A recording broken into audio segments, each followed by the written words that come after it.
ತೆಗೆದಾಕ್ಬೇಕು ಅಂತ.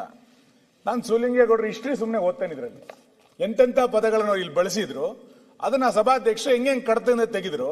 ಅವಾಗಾದ್ರೂ ಒಬ್ಬ ಹಿರಿಯ ಸದಸ್ಯ ಮಾತಾಡಿದ್ದನ್ನ ಎಚ್ಚರಿಕೆಯಿಂದ ಮಾತಾಡಬೇಕು ಅನ್ನೋದಕ್ಕೆ ಒಂದು ಪಾಠ ಇದೆ. 12/2/2019 ಅಲ್ಲ, ಶಿವಲಿಂಗೇಗೌಡರು ಪದೇ ಪದೇ ಇದನ್ನ ಅಲ್ಲ, ನಿಮ್ದೇ ಎಲ್ಲರೂ ಸಭಾಧ್ಯಕ್ಷರು ಪ್ರಕಟ ಮಾಡಿದಂತ ಪುಸ್ತಕ ಇದು. ಸಭಾಧ್ಯಕ್ಷರು ಪ್ರಕಟ ಮಾಡಿದಂತ ಪುಸ್ತಕ. ಎಷ್ಟು ಬಾರಿ ಅವರು ಕಡತದಿಂದ ತೆಗೆದುಹಾಕುವಂತ ಫಿನಿಶ್ ಮಾಡಿ. ಈಗ ಮತ್ತೆ ಅದನ್ನೇ ಒಬ್ಬ ಹಿರಿಯ ಸದಸ್ಯ ಪದೇ ಪದೇ ಉಪಮುಖ್ಯಮಂತ್ರಿಗಳು ಒಂದ್ ನಿಮಿಷ ಕೂತ್ಕೊಳ್ಳಿ, ಒಂದ್ ನಿಮಿಷ ನೋಡಿ. ಯಾವ್ಯಾವ ಪದಗಳನ್ನ ಬಳಸಿದ್ರು ಅಂತ ಮತ್ತೆ ಪದೇ ಪದೇ ಹೇಳ್ತಾ ಹೋದ್ರೆ ನೋಡಿ. ಒಂದ್ ನಿಮಿಷ,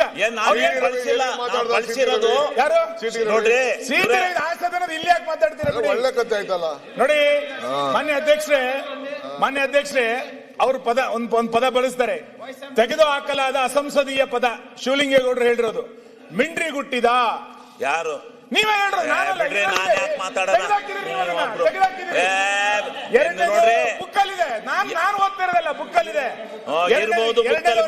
ಮಾನ್ಯ ಅಧ್ಯಕ್ಷರೇ, ಎರಡೇ ಪದ 12/2/2019 ಹೇಳಿರೋದು. ಅಪಾಪೋಲಿಗಳು ಎಂ.ಎಲ್.ಎಗಳು ಅಪಾಪೋಲಿಗಳು ಅಂದವ್ರು ಹೇಳಿರೋದನ್ನ ಸದನದ ತೆಗೆದುಹಾಕಿದ್ರು. ಸದನದ ಸದನದ ನಡವಳಿಕೆಗಳು